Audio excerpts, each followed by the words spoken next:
Oke, kita mulai. Assalamualaikum warahmatullahi wabarakatuh.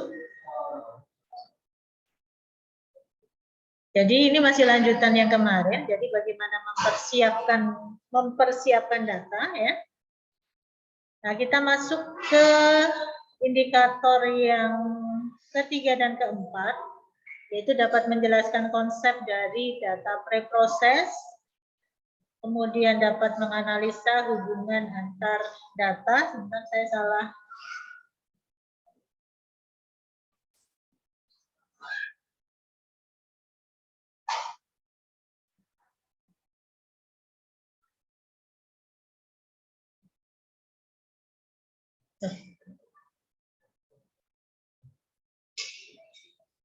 Notasinya salah ya, bentar ya.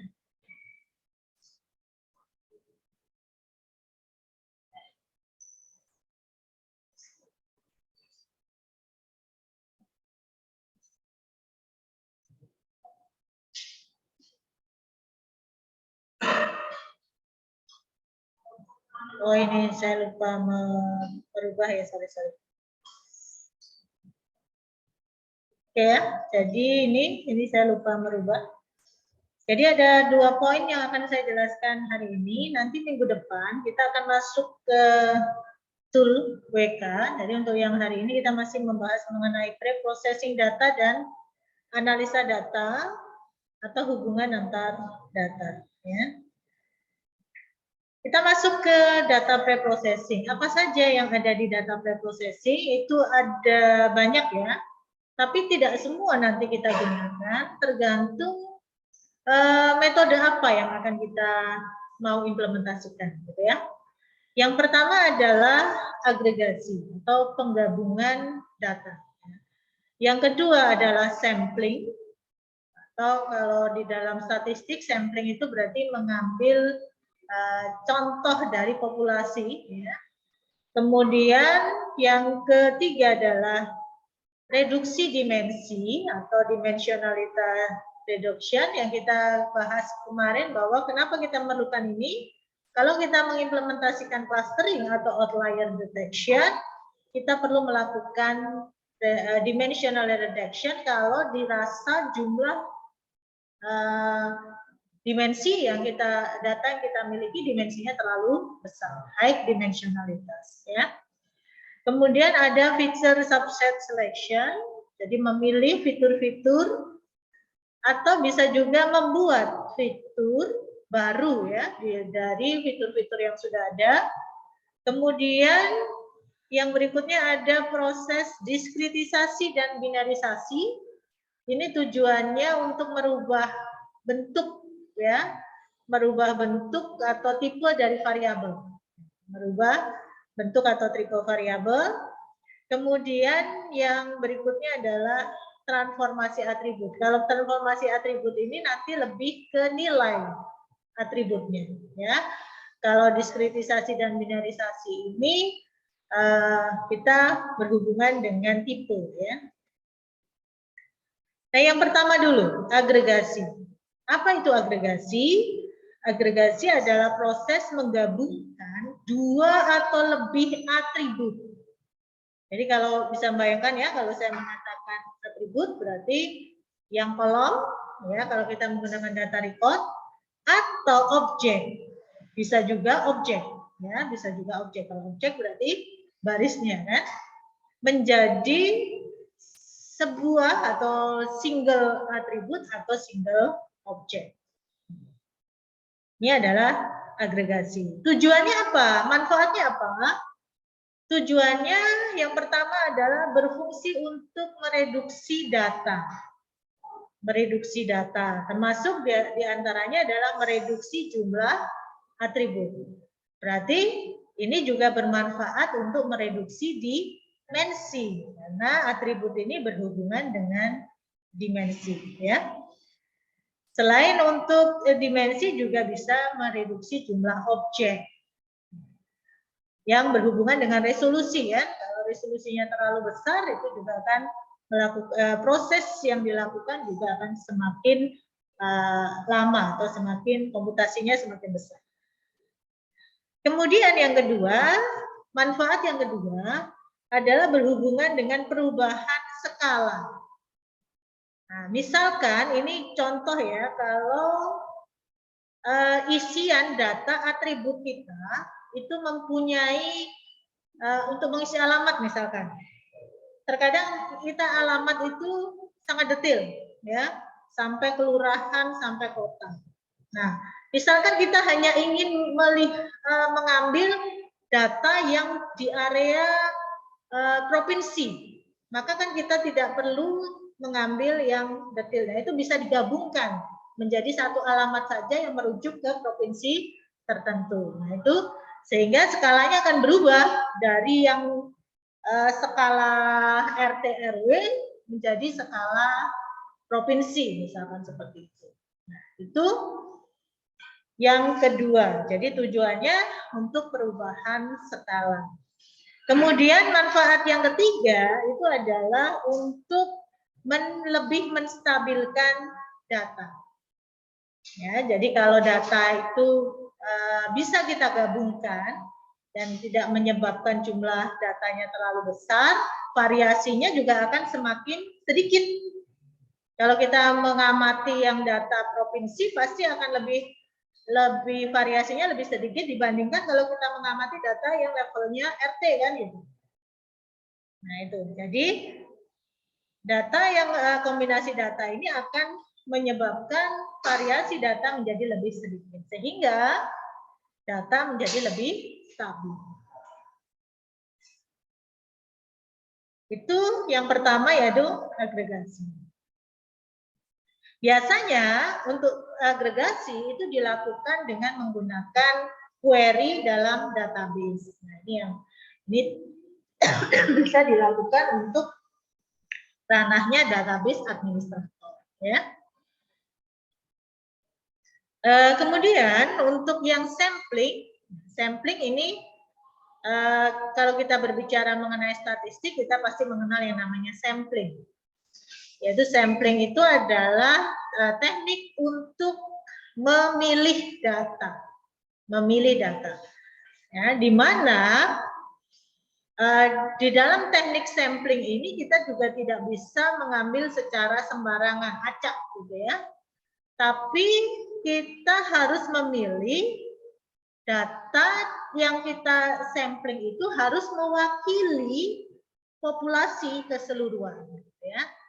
Contoh yang paling gampang kalau kita pemerintah kita melakukan pemilu, nah itu ada namanya quick count. Nah, quick count itu tidak bisa sembarang ya samplingnya, karena dia harus mewakili ya pemilih di daerah tersebut gitu ya.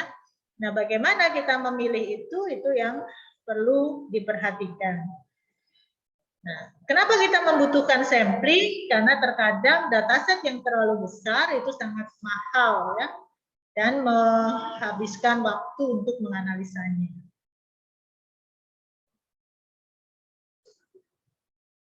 Jadi yang perlu diperhatikan untuk mendapatkan sampling yang efektif itu adalah itu tadi ya, memilih contoh yang itu akan mewakili keseluruhan dataset. Jadi bisa dikatakan sampel itu sebagai representatif dari dataset tersebut, perwakilan ya. Nah, sampel itu dikatakan representatif itu jika paling sedikit ada karakteristik yang diwakili dari data yang originalnya. Jadi dia harus mewakili karakteristik dari data yang dibutuhkan dalam populasi tersebut. Nah, teknik-teknik sampling ini ada beberapa yang mungkin pernah kalian lakukan juga di teknik statistik. Yang pertama adalah teknik random sederhana dengan contoh pengembalian ya, withdraw. Jadi dikembalikan lagi. Dimana di sini biasanya kalau kita melakukan uji apa itu teknik lereng gitu ya, kalau di YouTube, nah itu ada setelah diambil sampel kemudian dikembalikan lagi. Nah, Itu sehingga probabilitasnya untuk yang berikutnya tidak berubah. Kemudian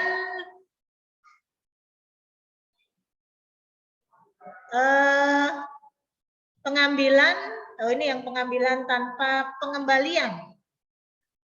Jadi diambil, dicatat dari sampel itu, dia tidak akan dihitung lagi untuk yang berikutnya. Itu adalah tanpa pengembalian. Kalau dengan pengembalian, dia berarti dikembalikan lagi. Yang terakhir adalah bertingkat. Ya, jadi samplingnya bertingkat. Jadi dataset itu dipecah-pecah dulu menjadi beberapa kelompok. Misalkan kalau di QuickCon ya berarti satu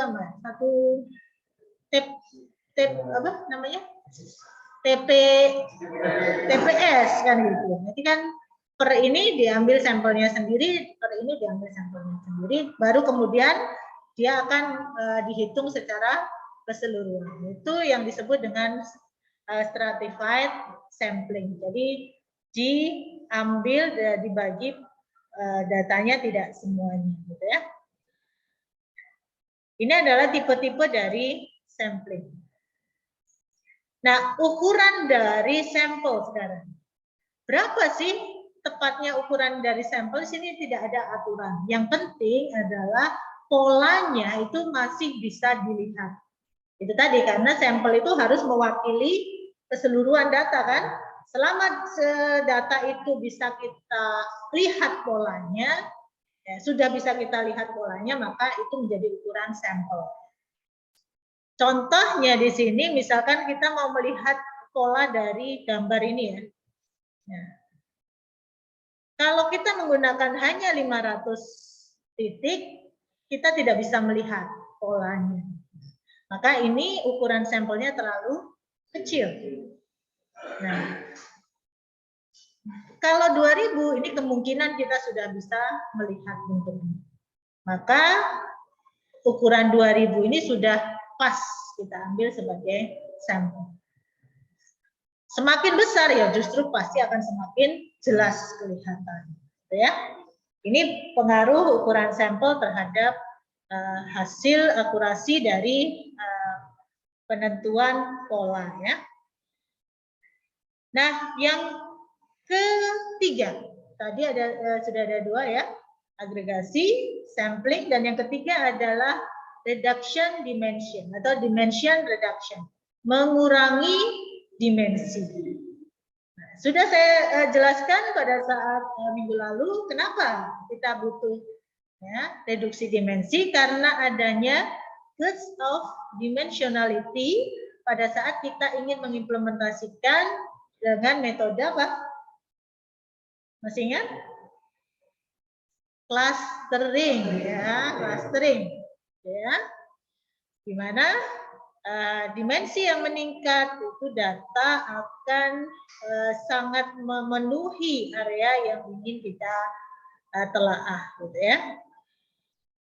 Karena kalau clustering biasanya hubungan, karena kalau clustering kenapa kok clustering? Karena dalam clustering itu kita ngukurnya hubungan antar data, gitu ya. Hubungan antar data. Jadi data satu dengan data 2 diukur, data satu dengan data 3 diukur, data satu. Nah, ini semakin banyak ya pasti semakin ya besar proses yang harus dilakukan. Nah, keuntungan kita melakukan proses dimensionality reduction atau pengurangan dimensi ini apa? Ya, yang pasti kita mencegah efek atau pengaruh dari dimensionality ini, khususnya adalah di clustering. Ya. Kemudian ya pasti mereduksi waktu, mereduksi jumlah memori yang dibutuhkan untuk proses atau algoritma dari data miningnya. Dan yang ketiga, lebih mudah divisualisasikan. Benar tidak? Kalau kita mau menggambarkan data satu dimensi, dua dimensi, itu masih bisa kita gambar, kan? 3 dimensi masih bisa kita gambar. Tapi begitu 4 dimensi, gimana gambarnya? 5 dimensi, bagaimana kita memvisualisasikan? Kan gitu. Semakin sedikit, maka akan semakin mudah untuk divisualisasikan. Ini keperluannya untuk analisa awal, ya, analisa awal. Lalu yang keempat, membantu mereduksi fitur-fitur yang tidak relevan. Nah, nanti salah satu teknik yang akan saya jelaskan itu adalah Principal Component Analysis. Ini teknik di mana dia hanya mengambil fitur-fitur yang paling berperan. Kita sebut dengan Principal Component, komponen yang paling utama.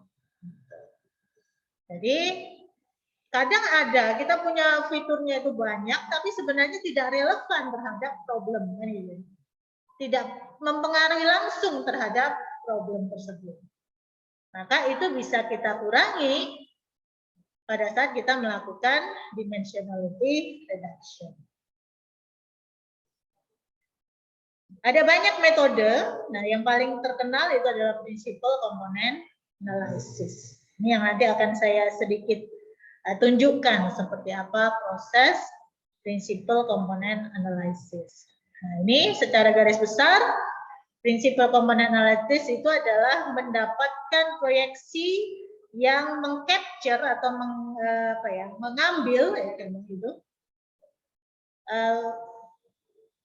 fitur yang paling besar, yang paling utama dari variasi datanya. Nah, di sini nanti dalam dimensionality reduction dengan Principal Component Analysis, kita nanti menggunakan eigenvector. Kalian pernah dapat tidak ya? Eigenvector. Pernah ya? Nah, ini lebih mudah nanti. Dan covariant matrix. Ya, eigenvector dan covariant matrix. Jadi fitur yang paling prinsip atau yang paling utama itu nanti akan diwakili dengan nilai eigen yang paling besar. Nah, itu. Jadi nanti tinggal kita urutkan saja nilai eigen dari fitur yang mana yang kita nanti akan bisa ambil. Ini kita akan berikan contoh pengaruh reduksi dimensi terhadap menampilkan pengenalan pola pada wajah misalnya ya, untuk mengetahui atau mengenali ini siapa sih yang gitu ya, dengan dimensi yang berbeda dan semakin meningkat. Kalau kita lihat di sini ini adalah dimensi yang 10. Nah, kira-kira kita hanya bisa melihat bahwa ini adalah orang gitu. Siapanya kita tidak bisa membayangkan karena ini sangat kabur ya. Ini kalau dimensinya rendah sekali. Kalau dimensinya lebih tinggi, nah ini sedikit kita bisa melihat kira-kira orangnya orang mana mungkin ya? Orang mana ya kira-kira? Ya India ya kalau kita lihat ini. Nah jadi jumlah dimensi ini juga mempengaruhi. Artinya apa? Jumlah dimensi yang kita pilih itu harus sesuai dengan tujuan. Ya, tujuannya apa? Misalnya kita hanya ingin mengenali ini orang atau bukan orang. Nah, maka yang 10 tadi sudah cukup. Tapi kalau kita ingin mengetahui ini orang dari mana, ras mana misalkan, maka mungkin 40 lebih baik, gitu ya. Semakin besar, nah kita semakin bisa melihat siapa orangnya kan gitu. Tapi apakah kita perlu terlalu tinggi, misalkan 206 dibandingkan dengan bentar ya. Saya ulangi lagi. Nah ini.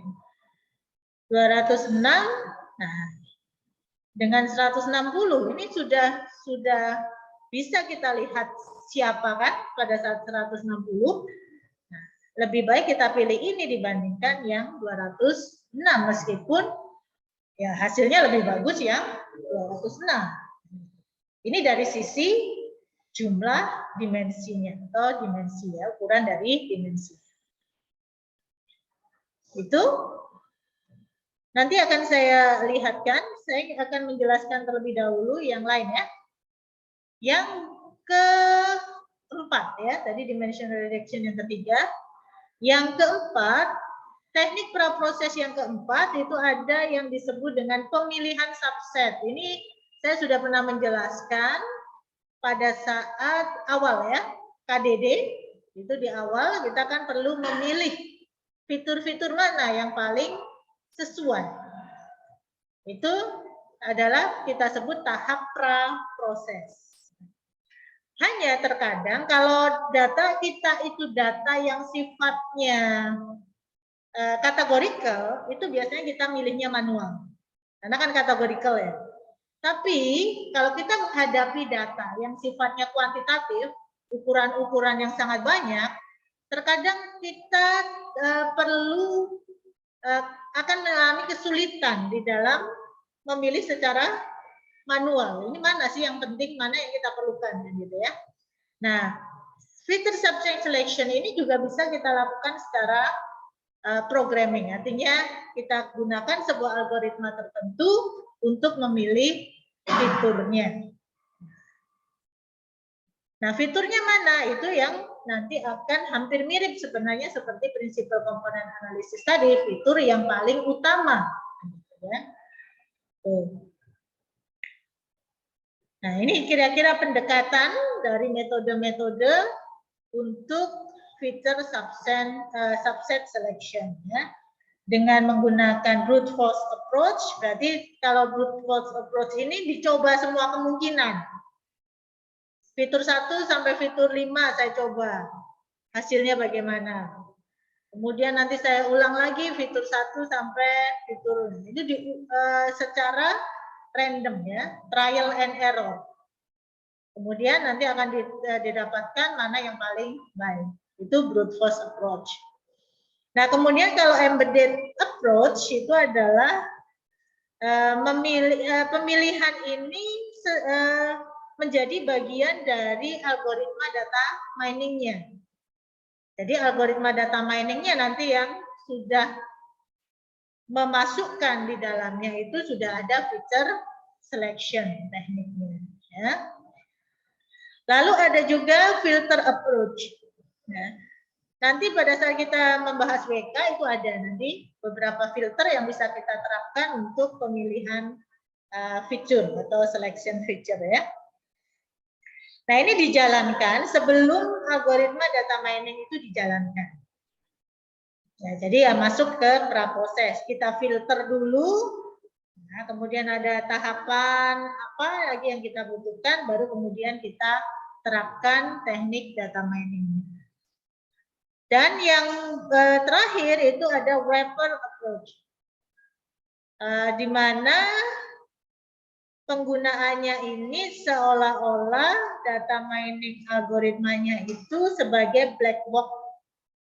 Nah, jadi artinya kita menerapkan teknik data mining ini justru untuk mendapatkan subset atribut yang paling baik.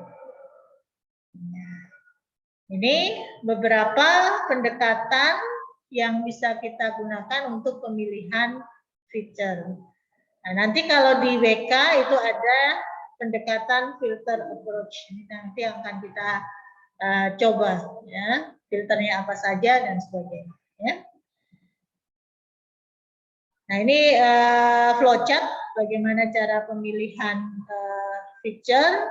Jadi mulai dari menetapkan strateginya, kemudian mendapatkan hasil subsetnya, lalu dilakukan evaluasi.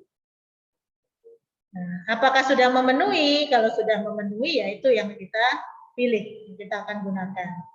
Tapi kalau belum memenuhi, maka kita akan mencoba strategi yang lain, lalu diulang lagi dan seterusnya. Ini yang berhubungan dengan feature subset selection. Yang kelima, membuat feature. Nah, terkadang kita membutuhkan feature baru. Jadi feature creation ini adalah membuat feature baru, atribut baru yang kita anggap dia akan mengcapture informasi yang paling penting dari atribut-atribut yang sudah ada. Nah, ya. Nah, biasanya di sini itu kita melakukan proses transformasi ya. Jadi ada perubahan bentuk, perubahan model ya, domain dan sebagainya. Jadi ada 3 metodologi utama. Yang pertama adalah kita sebut dengan feature extraction.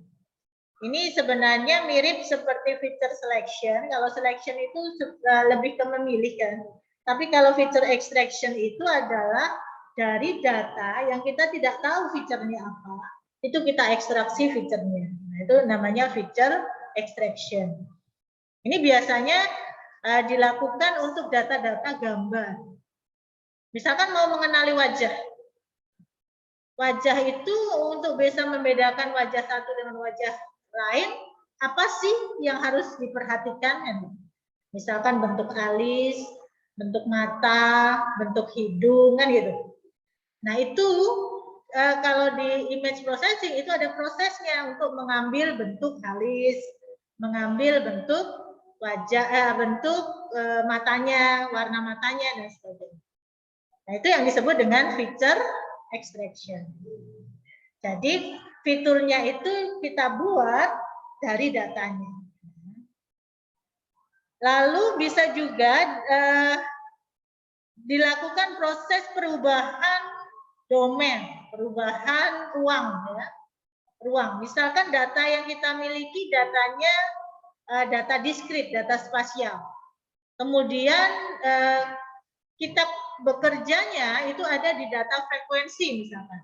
Maka di sini harus ada proses perubahan atau perubahan data atau transformasi dari data spasial menjadi data frekuensi. Itu ada teknik-tekniknya. Kemudian yang berikutnya bisa juga dilakukan feature konstruksi dengan mengkombinasikan feature. Nah, ini hampir mirip seperti aggregation tadi. Misalkan kita punya data yang ada data alamat dan gitu, data provinsi, data apa? Misalkan data RT, RW dan sebagainya.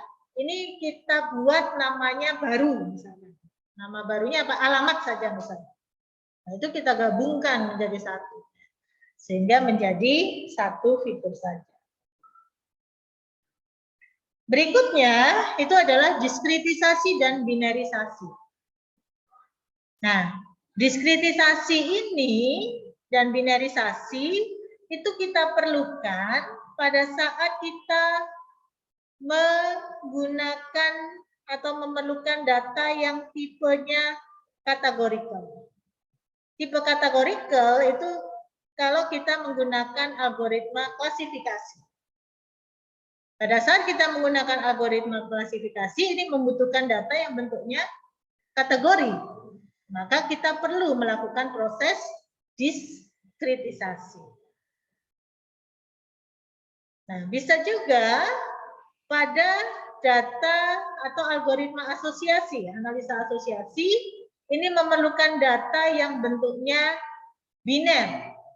Maka kita harus melakukan proses binarisasi. Jadi tahapan ini kita perlukan untuk menyesuaikan dengan algoritma yang mau kita terapkan dalam data management.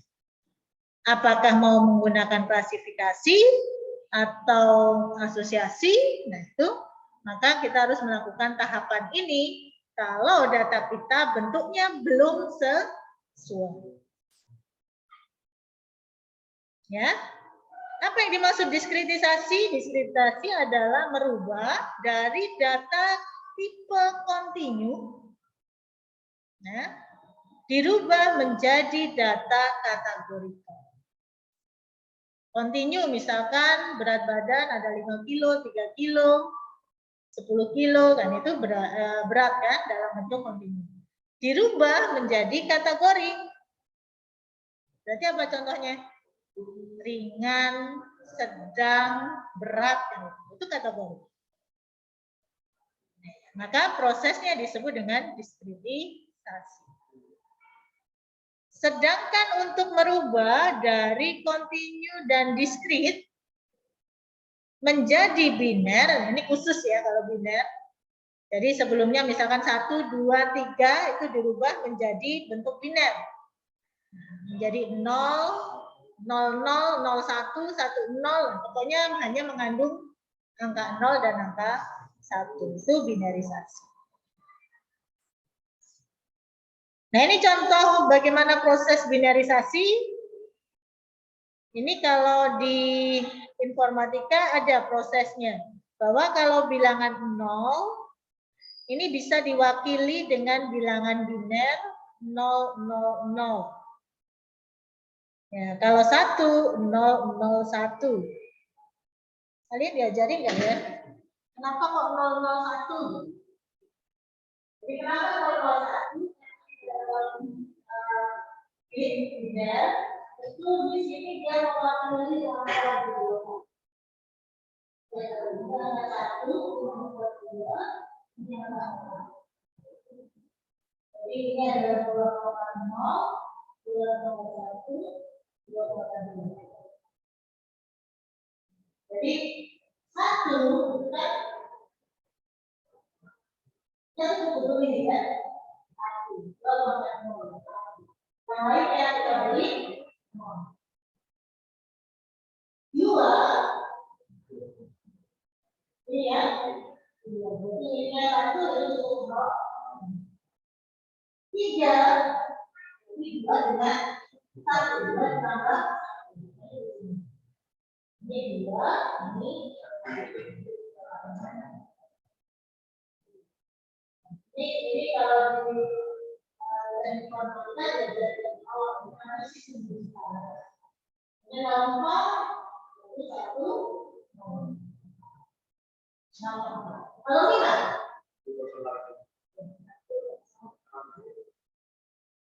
nah, 7, 8. Kalau 4 harus berubah menjadi 4. Ini namanya 3 bit. Tiga bilangan biner. Jadi kalau di ini kalau kita hitung misalkan sampai 8 tingkatan, mau sampai 7 kan 8 tingkatan. 8 tingkatan itu 24. 8 itu 24. 3. Maka kita butuh. Kalau ada 16 itu atau 0 sampai 16, kalau menyatakan bilangan 0 sampai 15, maka ini butuh berapa bit? Banyak di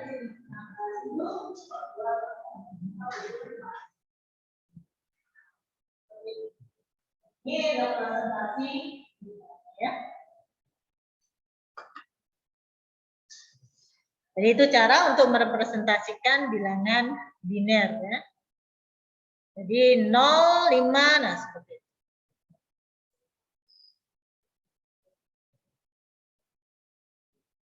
Nah, sekarang kita lihat untuk yang diskretisasi terlebih dahulu. Untuk yang diskretisasi nanti ada saya hanya akan menjelaskan dua model ya, dua teknik yang akan kita bahas di sini. Nah, ada 2 tahap utama ya, ada 2 tahap utama. Yang pertama adalah untuk merubah menjadi bilangan diskret tadi atau bilangan kategori. Maka kita perlu menentukan jumlah kategorinya terlebih dahulu. Jadi misalkan tadi berat ya, ada yang ringan, sedang, berat. Nah, itu berarti ada 3 kategori. Maka kita tentukan dulu berapa kategori yang kita mau rubah. Berikutnya baru kita tentukan yang masuk ke ringan itu berapa. Yang masuk ke sedang itu yang mana. Yang masuk ke berat itu yang mana. Nah, yang nanti akan berbeda tekniknya itu adalah yang kedua ini. Bagaimana cara memetakan data-data itu masuk ke kategorinya. Nah, ada 2 teknik. unsupervised diskritisasi dan supervised diskritisasi. Untuk yang unsupervised ada dua pendekatan lagi, yaitu equal width approach, equal width, lebarnya sama atau hampir sama, harus sama ya. Dan yang kedua adalah equal frekuensi. Frekuensi itu jumlah.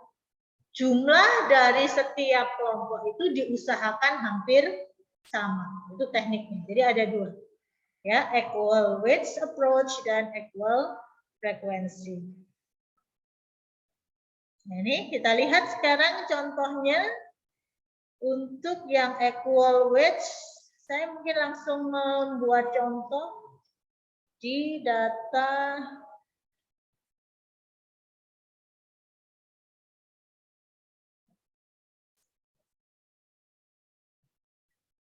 yang kemarin ya, yang saya akan berikan contoh. Nah, kita lihat di contoh yang ini ya.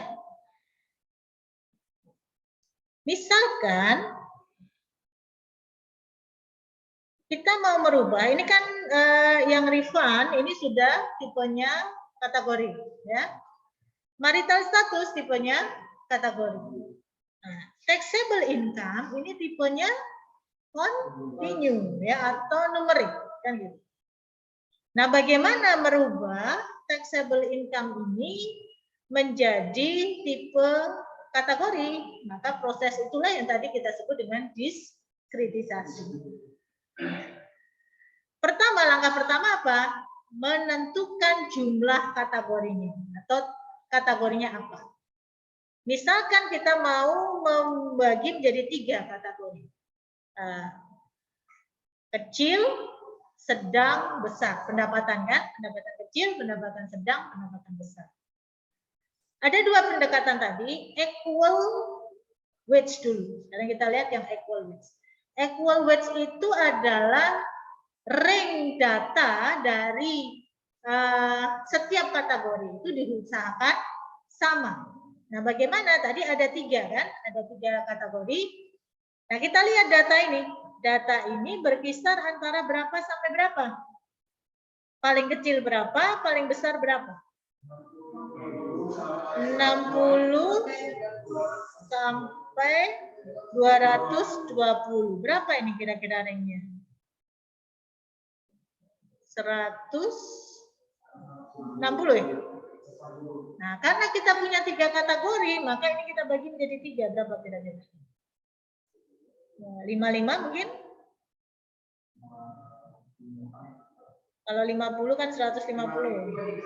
Ya, udah 53 lah, namanya gitu ya. Jadi setiap rank itu sekitar 53 ya, lebarnya. Itu yang disebut dengan equal width. Nah, maka kita tentukan kelas yang kecil, tadi kan ada 3 ya, kecil, sedang, besar.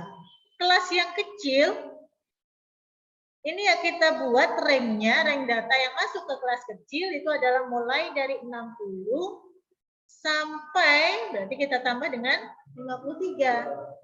113. Kan? Nah, kemudian yang sedang itu berarti 114 sampai tambah 53 67. Dan yang terakhir yang besar itu adalah 168 sampai ya yang paling tinggi 200. Inilah yang disebut dengan equal width. Width-nya, lebarnya hampir sama. Nah, dari aturan ini maka kita bisa merubah di sini. Kita lakukan transformasi. Ya. Ini yang sebelumnya adalah berupa bilangan numerik, kita rubah menjadi kategori. 125, ini masuk ke mana? Sedang. Nah, kita masukkan di sini, kita rubah menjadi sedang. 100 kecil. 70 kecil, 120 sedang, 95 kecil, kecil ya. Besar, kecil, kecil, kecil. Nah, ini yang disebut dengan equal weights. Pendekatan equal weights. Nah, yang berikutnya itu adalah equal frekuensi. Kalau kita lihat berdasarkan kelompok ini, jumlahnya tidak balance kan ya? Yang besar hanya 1, yang sedang 2, hampir semuanya kecil. Nah, kalau kita ingin data itu balance ya, maka kita bisa menggunakan equal frekuensi. Equal frekuensi itu berarti di dalam satu kelompok itu jumlahnya hampir sama. Berarti kita bagi rata. Caranya gimana? Ya kita tentukan aja K, S, B. Nah, kita urutkan data itu mulai dari paling kecil. Karena data di sini ada 10, maka setiap kelompok ini paling tidak ada 3 atau 4. Gitu ya. Yang 3 2, yang satunya 4. Anggaplah yang 3 itu KS, yang 4 itu B, gitu ya. Maka kita urutkan di sini. K itu kita masukkan dari yang paling kecil. 60, 70, 75. S 85, 90, 100. B-nya 100 masuk sudah kan? 120, 125, oh? 220.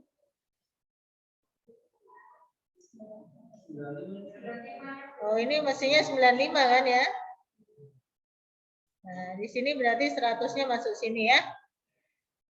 100, 120, 125, dan 220. Nah, maka sekarang berubahnya beda. Nah, mappingnya beda. 125 ini masuk ke mana? Kita lihat di sini. Nah, dia masuk ke besar. 100 masuk ke besar juga. Ini kecil, besar, sedang, kecil, besar, sedang, kecil, sedang. Kalau kita lihat di sini, jadi balance, jadi seimbang antara yang setiap kategori. Nah ini yang disebut dengan equal frequency. Ya, kita kembali.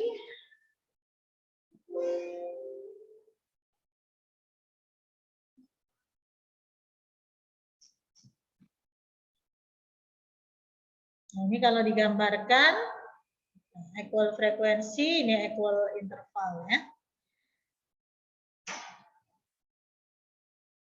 Yang berikutnya preproses yang ke-6 ya, transformasi atribut. Nah, ini perubahan atribut. Perubahan atribut ini sering kita sebut prosesnya adalah standarisasi dan normalisasi. Kenapa kita memerlukan ini?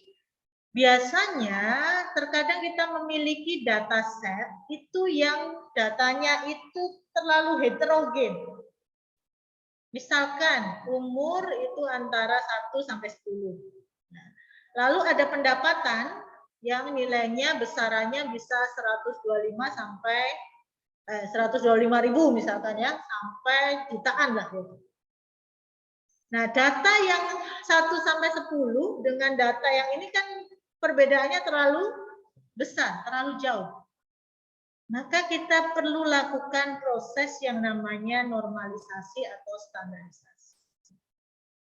Nah, untuk data-data yang numerik dengan variasi yang cukup besar. Nah, salah satu contoh teknik untuk standarisasi itu contohnya seperti ini. Jadi kita bisa kurangkan ya data itu dengan median, lalu kita hitung standar deviasi absolut. Standar deviasi absolut itu diperoleh kalau menggunakan standar deviasi kan biasanya kita menggunakan pangkat ya. Nah, kalau absolut kita menggunakan bilangan absolut seperti ini. Jadi cukup kita cari ya selisih antara setiap data itu terhadap nilai tengahnya. Ini nilai tengah. Ya, nilai tengah itu kita perlu dari mana? Ini tadi median. Ya, nilai tengahnya kita peroleh dari median. Setiap datanya, lalu diambil absolutnya dan semuanya dijumlahkan. Ini kita sebut dengan absolute standard deviation. Nah, kemudian setiap data itu dirubah. Ya, dirubah dengan cara bagaimana? Data yang lama, nilai yang lama dikurangi dengan min atau mediannya dibagi dengan absolute standard deviasi. Ini contoh transformasi untuk tujuan standarisasi. Nanti kita bisa lihat contohnya pada saat kita membahas PCA, ya, Principal Component Analysis. Oke, itu tadi ada berapa? 7, 6. Ya. Proses yang bisa kita lakukan untuk menyiapkan data, mulai dari agregasi, lalu apa lagi? Selection, atribut, ya. Ada 7. Reduksi dimensi, transformasi, atribut. Tidak semua dilakukan. Jadi tergantung peruntukannya bagaimana. Ya. Makanya ini kita harus paham betul, understanding data kan gitu ya. Data kita itu sudah bentuknya sebagaimana dan kita akan melakukan proses yang bagaimana. Oke, kita akan ke yang tadi saya sebutkan, Principal Component Analysis itu seperti apa tekniknya ya. Yang pertama, kita harus paham atau harus tahu bagaimana cara menghitung standar deviasi. Pasti semua sudah tahu ya. Varians. Ya, kalian juga sudah tahu apa itu varian. Nah, yang berikutnya adalah kovarian. Apa bedanya varian dengan kovarian? Ada yang tahu statistik? Kalian pasti sudah tahu kalau varian, ya. Tapi kovarian apa bedanya? Ada yang punya ide? Bedanya adalah kalau varian itu hanya menghitung satu data. Kalau dalam data saja berarti satu dimensinya, satu fitur saja. Nah, tapi kalau kovarian di situ berarti ada dua data dan ini kita ukur hubungannya. Variasi antar data dari dua kelompok data. Itu yang disebut dengan kovarian. Ada dua data. Ya, maka rumus dari kovarian di sini dia yang pertama yang perlu diperhatikan bahwa kovarian XY itu sama dengan kovarian YX. Jadi ini bolak-balik sama. Nah, rumusnya itu adalah kovarian XY itu adalah data dikurangi dengan data X ya. Data X untuk data X dikurangi dengan min-nya. Data Y dikurangi dengan min-nya, hampir sama seperti varian kan? Hanya bedanya kalau varian itu kan untuk datanya di satu X, kan? X saja, Y di Y saja. Ini kan sebenarnya sama. Ini kalau kuadratnya saya hilangkan, kan sama saja dengan Ya. Diulang kan? Nah, kalau ko berarti ininya yang kita ganti. Ko. Jadi hanya itu saja sebenarnya. Ya. Nah, kita nanti juga akan berhubungan dengan matrik kovarian. Jadi kalau matrik kovarian itu adalah hubungan dari semua atribut data. Jadi semua atribut data. Kalau misalkan data kita punya 3 atribut, berarti 3 dimensi ya, maka nanti kita akan mencari semua hubungan antara X ke Y, X ke Z, X ke X, Y ke Z, Y ke X, dan semuanya. Nah, itu bisa kita gambarkan dengan menggunakan matrik kovarian. Jadi matrik kovarian itu kalau datanya 3 ya berarti ukurannya 3 kali 3. Ya. Dan ini kita kalau gambarkan ya kita bisa gambarkan seperti ini. Ya. Jadi ini X dengan X, X dengan Y, X dengan Z. Nah, berdasarkan sifatnya, karena dia bisa bolak-balik, nah, maka dia bentuk matriknya adalah matrik yang simetris. Ya, nilai yang di sini akan sama dengan nilai yang di sini. Nilai yang di sini akan sama dengan nilai yang di sini. Ya kan? Simetris. Kemudian yang diagonalnya ini sama dengan nilai varians. Karena dengan dirinya sendiri kan? Dengan dirinya sendiri berarti dia sama dengan varians. Nah, itu bentuk dari matrik covariance. Nah, sekarang tadi sudah saya tanyai eigenvalue, eigenvector sudah pernah, ya kan? Apa yang dimaksud dengan eigenvalue, eigenvector? Ada yang ingat? Jadi eigenvalue itu kalau kita dari sebuah matrik, jadi di sini kita acuannya adalah sebuah matrik, itu adalah sebuah bilangan real, ya, di mana dia berlaku matrik tersebut kalau dikalikan dengan sebuah vektor, itu nilainya akan sama dengan nilai eigen ini kalau dikalikan dengan vektor E. Nah, vektor ini yang disebut dengan eigenvektor. Eigenvektor ya. Kita lihat contohnya ini. Nah, ini ya. Ada matrik seperti ini. Nah, di sini dia dikatakan punya 2 nilai eigen, yaitu 1 dan 2. Dan di mana dia bersesuaian dengan vektor eigen E1 dan E2. Ini bisa dibuktikan bahwa tadi M dikalikan dengan E itu harus sama dengan lambda dikalikan dengan M.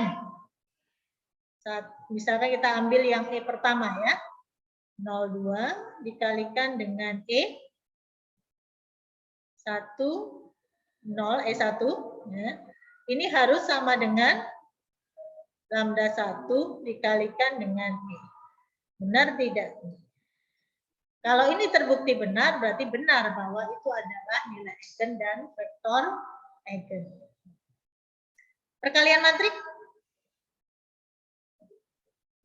1 kali 1, 0 kali 0 berarti 1. 0 kali 1, 2 kali 0. Ini skalar berarti 1 kali ini berarti 1. Benar ya?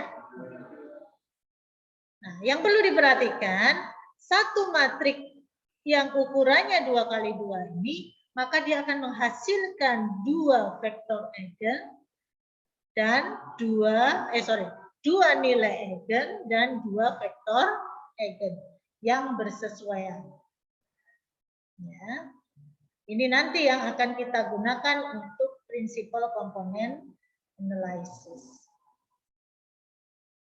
Nah, cara untuk mendapatkan eigenvektor dan eigenvalue bagaimana? Ini contohnya ya, contoh saja. Nanti kalau yang ukuran besar dan lebih besar nanti akan berbeda. Kita lihat, misalkan kita punya matriks seperti ini. Kita mau mencari nilai eigenvektor dan eigenvalue, kan nggak mungkin dicoba-coba kan? Nah, maka langkah pertama kita cari dulu eigenvalue dengan menggunakan rumus bahwa A dikurangi I kali lambda, determinannya itu sama dengan 0. I ini apa? I ini adalah matriks identitas. Matriks identitas itu apa? Ya, semuanya 1 ya, di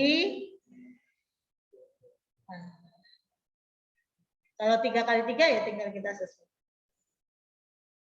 Nah, sehingga kalau kita hitung di sini A-nya itu adalah ini kan. Kemudian I kali lambda kan berarti sama dengan lambda kan, lambda di tengah ini ya. Kan kalikan 1. Maka kan jadi seperti ini. A min 1 dikurangi lambda kan gitu jadi ini. Ininya tetap 6 karena di sini 0 kan. Di sini tetap 12. Yang berubah hanya yang di tengah atau diagonalnya ya. Determinan itu apa? Kalau determinan 2 kali 2 kan gampang ya. Misalkan kita punya A, B, C, D. Kalau determinan kan sama dengan AD min BC kan gitu. Tapi kalau 3 kali 3, ini ada beberapa teknik yang bisa kita cari. Ini minus plus. Jadi ini kita sebut dengan teknik kofaktor. Dikalikan dengan determinannya ini. Kemudian min ini dikalikan dengan determinan ini. Kita ambil yang ini dan ini. Kan 2 kali 2 kan? Lalu yang terakhir plus. Jadi plus minus plus. Ini min 12 dikalikan dengan yang di sini.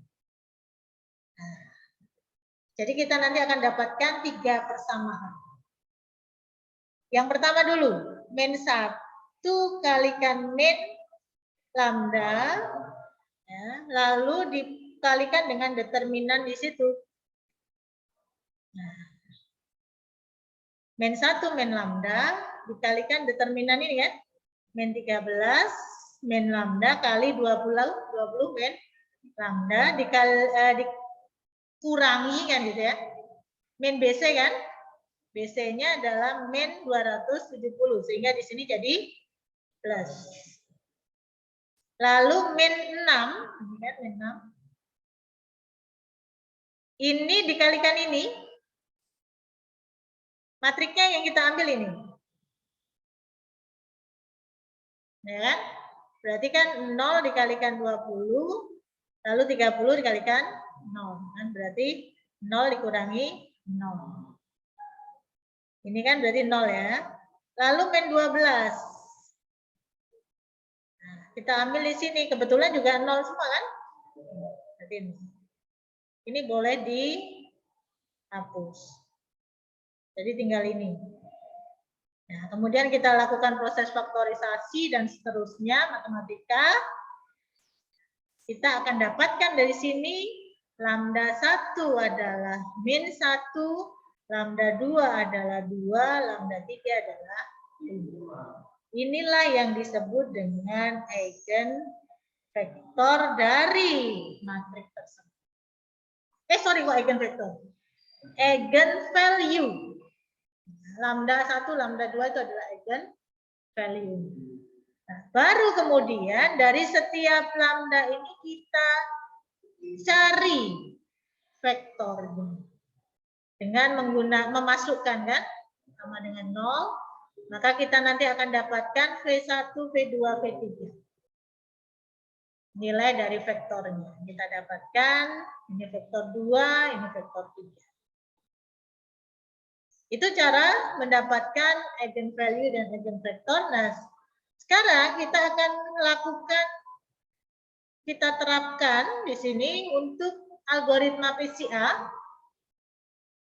Dalam algoritma PCA ini, langkah pertama adalah mengekstraksi data terlebih dahulu. Berarti mengambil data ya. Saya hanya memberi contoh yang kecil aja. Data ini punya dua dimensi, X dan Y. Dimensinya hanya dua. Nanti kalau kita reduksi ya tinggal satu. Lalu yang kedua, nah ini normalisasi. Nah, normalisasi paling simple itu adalah mengurangkan dengan min. Nah, ini yang dimaksud normalisasi tadi. Mengurangkan dengan min. Jadi, kita punya dua atribut. Ini dua, kita cari minnya untuk yang atribut pertama, min untuk atribut kedua. Nah, kemudian setiap elemen di sini, setiap datanya kita kurangkan dengan minnya. Nah, sehingga kalau kita lihat di sini kisarannya ini menjadi lebih lebih homogen dibandingkan yang lebih ringnya juga tidak terlalu lebar. Ringnya tidak terlalu lebar. Ini ya, ini cara untuk normalisasi. Jadi data berikutnya yang kita pakai adalah yang ini. Bukan lagi yang Nah, sekarang langkah berikutnya adalah menghitung kovarian matrik dari data ini. Nah, karena kita punya dua dimensi, maka kovarian matriknya juga 2 kali 2. Maka kita cari di sini kovarian matrik antara X dengan X, X dengan Y, Y dengan X, Y dengan Y. Ini sama ya, ini dengan ini pasti sama. Nggak usah dihitung 2 kali. Nah, caranya seperti yang saya jelaskan tadi. Berikutnya adalah mendapatkan nilai eigen dan vektor eigen.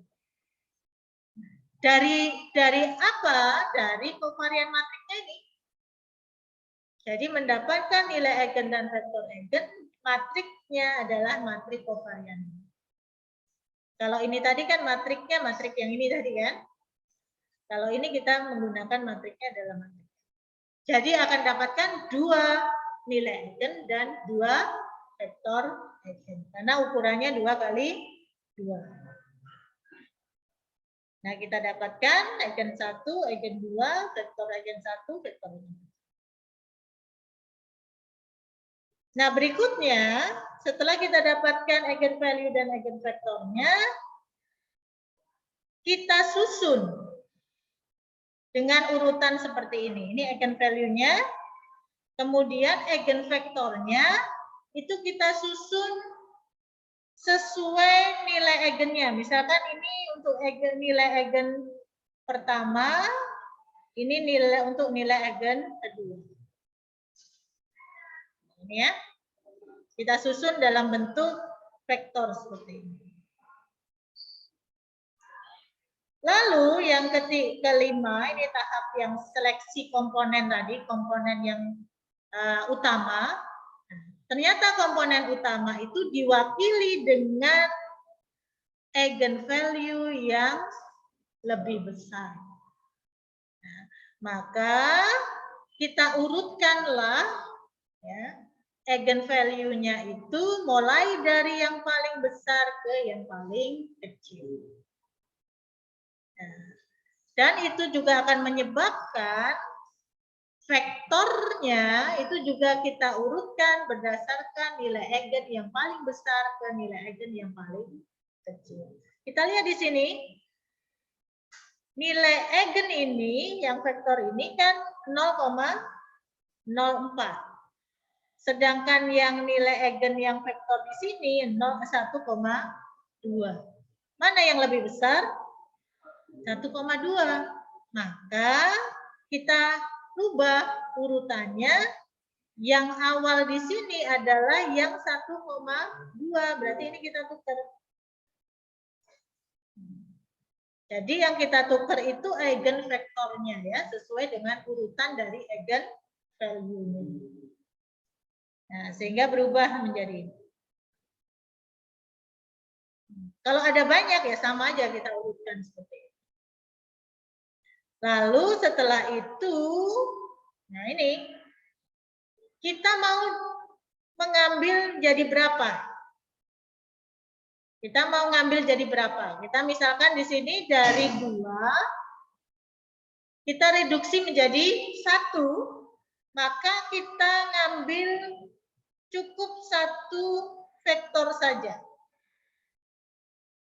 Nah, misalkan nanti di sini itu ada banyak, ada 5 gitu misalkan ya. Lalu kita mau rubah dia menjadi 2 dimensi saja, maka yang kita ambil cukup yang 2 paling besar saja. Seperti itu. Ya.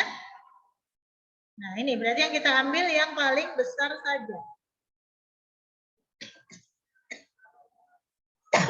Setelah itu, kita transpose. Transpose tahu ya? Dari baris menjadi kolom, kolom menjadi baris. Nah, ini kita transpose menjadi baris seperti ini. Nah, lalu kita kalikan dengan data awal tadi. Perkalian matriks. Kita kalikan dengan data yang ini tadi. Sehingga jadilah ini. Ini kan tadi yang vektor eigennya dikalikan dengan ini tadi kita buat menjadi bentuk seperti ini.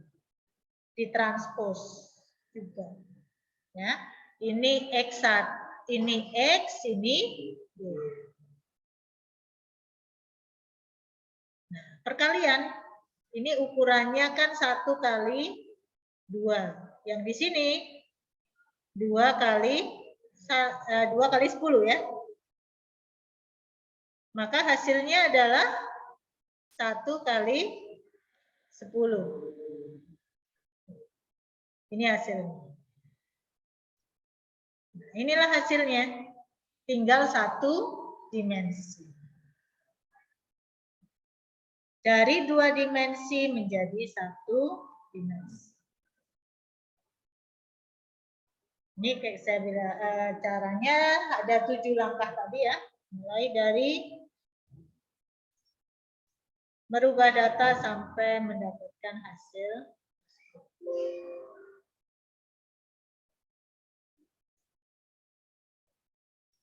Nah, 11. Sedikit lagi ya. Jam 12 ya. 15 menit kan.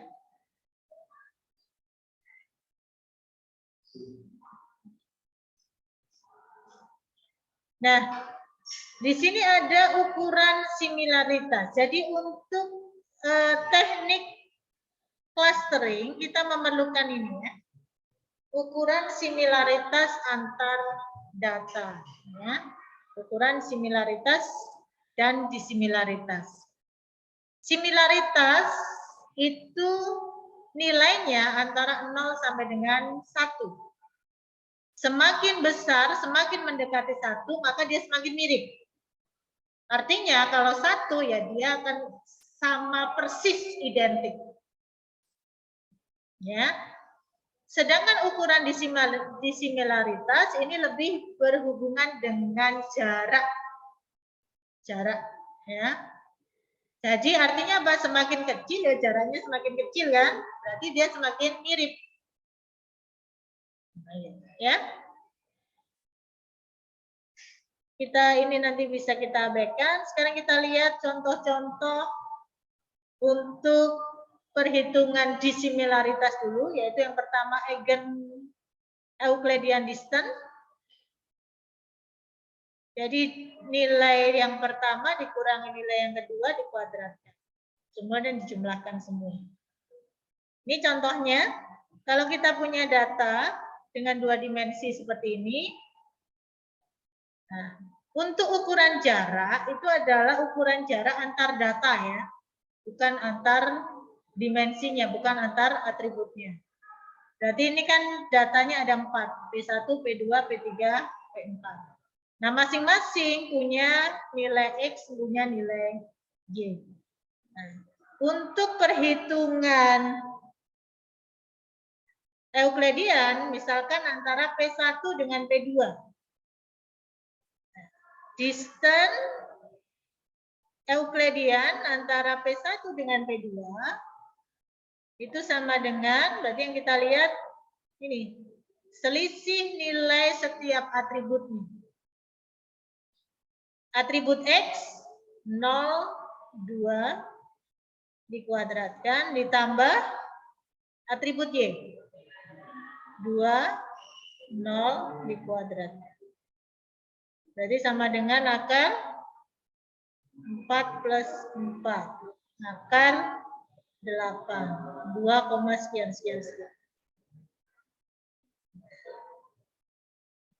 Kalau ini semua kita cari distance-nya, maka kita bisa nyatakan dalam bentuk matriks seperti ini. Ya, dimana kalau kita perhatikan bahwa diagonalnya ini pasti nilainya 0 karena distance antara dirinya sendiri kan benar-benar mirip, kan tidak ada selisihnya. Ini Euclidean distance. Kemudian ada yang disebut dengan Minkowski distance. Di sini ada 3, city block distance, supremum distance, dan Euclidean distance. Yang pertama dulu, city block distance atau Manhattan distance. Ini adalah selisih absolut. Sumasi dari selisih absolut. Contoh ya, di sini kita punya ini tadi P1, P2 titiknya. Maka distance apa tadi? City block antara P1 dengan P2 itu sama dengan absolut dari selisih setiap nilai atributnya. 0 dikurangi 2 ditambah 2 dikurangi 0. Jadi sama dengan absolut 2 ditambah 2.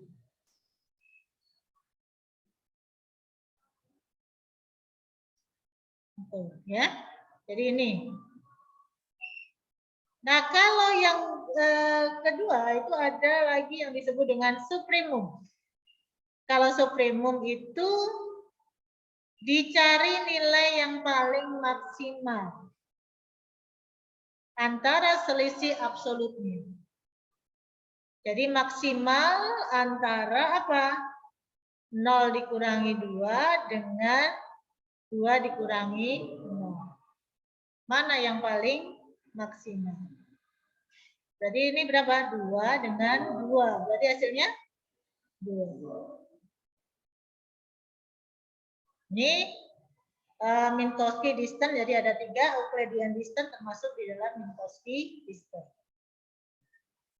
Nah, yang berikutnya adalah Mahalanobis distance. Nah, untuk Mahalanobis distance di sini kita menggunakan kovarian matrik dari input datanya. Tadi kan sudah kovarian matrik ya. Dan kemudian kovarian matriknya itu ini lambang apa ya? Ada yang masih ingat? Ini kovarian matrik misalkan ya, sigmanya. Pangkat min 1. Matrik dipangkatkan min 1 itu operasi apa?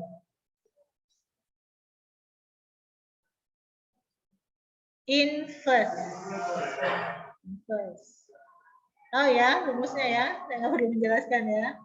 Nah, maka Mahalanobis itu adalah P dikurangi Q vektor dikalikan dengan inverse dari matrik kovariannya dikalikan dengan P dikurangi Q transpose.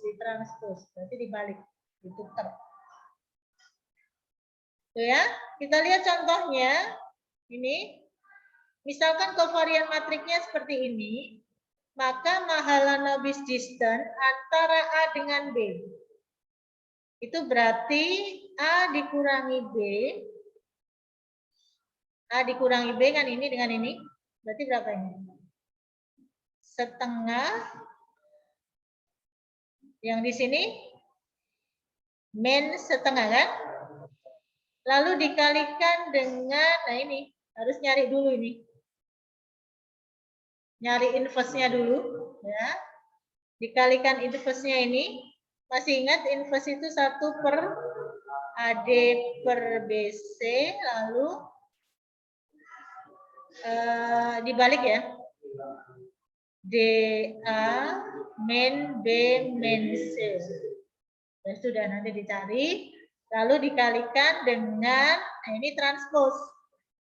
Kalau sebelumnya posisinya begini, menjadi posisinya begini.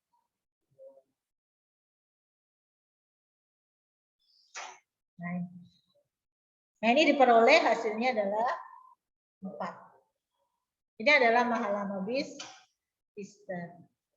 Yang berikutnya similaritas. Similaritas ini biasanya dipakai untuk data yang tipenya biner atau apa itu namanya diskrit atau biner. Data dokumen misalkan.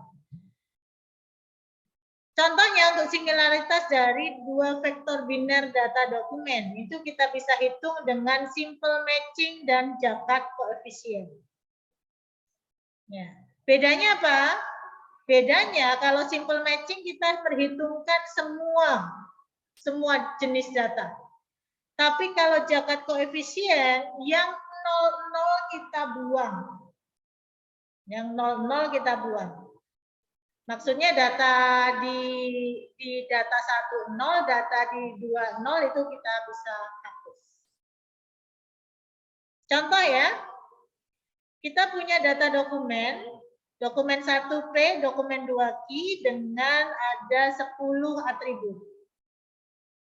Nah, kalau kita menggunakan simple matching, matching itu berarti yang cocok kan, yang sama. Berarti yang di sini 0, di sini 0. Atau di sini 1, di sini 1 gitu. Itu matching, match ya. Maka di sini kalau kita menggunakan simple matching, ini kita hitung ada 1, 2, 3, 4, 5, 6, 7. Ada 7 yang match. 7 per seluruh datanya ini berapa? 10. Ini kalau kita menggunakan simple matching. Nah, kalau Jaccard koefisien, justru yang match 00 ini tidak kita hitung. Ini dihapus. Berarti tinggal 10, 01, 01. Ada yang match nggak? Ada yang match nggak? Nggak ada kan? 10 nggak match. 01 nggak match. 01 nggak match. Berarti 0 per. Sisanya ini tadi berapa? 3. Itu yang Jaccard koefisien. Jadi tinggal kita lihatnya seperti itu. Kalau data itu bukan data biner, kita bisa hitung menggunakan kosinus similaritas. Nah, untuk kosinus similaritas, di sini menggunakan dot product. D1 dikalikan dot ya, kalikan dot, bukan kalikan vektornya ya, tapi kalikan dot, berarti setiap elemennya dikalikan. Dibagi dengan besaran dari D1 dikalikan besaran dari D2. Misalkan seperti ini D1, D2. Maka dotnya dulu kita hitung. Ini artinya 3 kali 1, 2 kali 0, 0 kali 0, 5 kali 0, 0 kali 0, 0 sampai dengan 0 kali 2. Ini hasilnya 5. Kemudian besaran dari D1 ya ini. Kalau besaran dari D1, rumusnya adalah sama dengan akar dari setiap elemen D1, 1 kuadrat ditambah D1, 2 kuadrat plus dan seterusnya. Berarti ini kan 3 kuadrat, 2 kuadrat, 5 kuadrat, dan seterusnya ditambahkan, lalu diakarkan. Ini pangkat setengah. Berarti Oke, yang D2 juga sama caranya. Kita dapatkan seperti ini, lalu kita masukkan ke rumus ini. Berarti sama dengan, ini tadi hasilnya, 5 per ini 6 sekian sekian sekian kali 2, sekian sekian sekian. Ini hasil 0,315. Ingat, similaritas itu nilainya antara 0 sampai 1. Tidak mungkin lebih dari 1. Dan ada juga yang disebut dengan extended Jakat koefisien. Kalau tadi Jakat koefisien saja untuk biner, extended Jakat koefisien untuk yang bukan biner. Hampir mirip ya, nanti seperti ini cara ngitungnya, hanya rumusnya ini yang beda. Ya, besarannya dikuadratkan, ditambah besaran ini dikuadratkan, dikurangi dot. Nah, ini kalau kita masukkan menggunakan hitungan ini, hasilnya seperti ini. Ya. Berikutnya yang terakhir adalah korelasi. Korelasi ini menghitung hubungan antar objek secara linier. Ya. Korelasi itu dirumuskan kovarian antara P dan Q dibagi standar deviasi dari dimensi P atau atribut P dikalikan standar deviasi dari atribut Q. Nah, ini contohnya. Kalau kita menghitung korelasi antara dua objek, kita hitung dulu standar deviasi. Kalau standar deviasi, maka kita harus menghitung min, kan? Min-nya dulu dihitung, lalu dapatkan standar deviasinya. Baru kemudian kita hitung kovarian antara X dan Y. Nah, itu kita gunakan untuk mendapatkan korelasi antara X dan Y. Didapatkan nilainya adalah min 1. Nilai dari korelasi itu antara min 1 sampai 1. Jadi min 1 itu disebut korelasi sempurna. 1 juga korelasi sempurna. Yang paling tidak berkorelasi, yang paling tengah. 0. 0 itu adalah nilai yang paling tidak berkorelasi dari dua data tersebut. Kalau digambarkan seperti ini ya.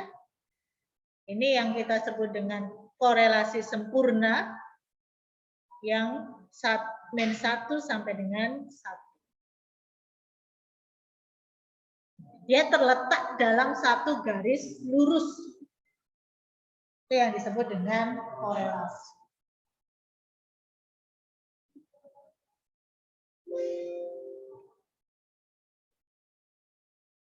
Oke. Astaga, ini tadi sudah saya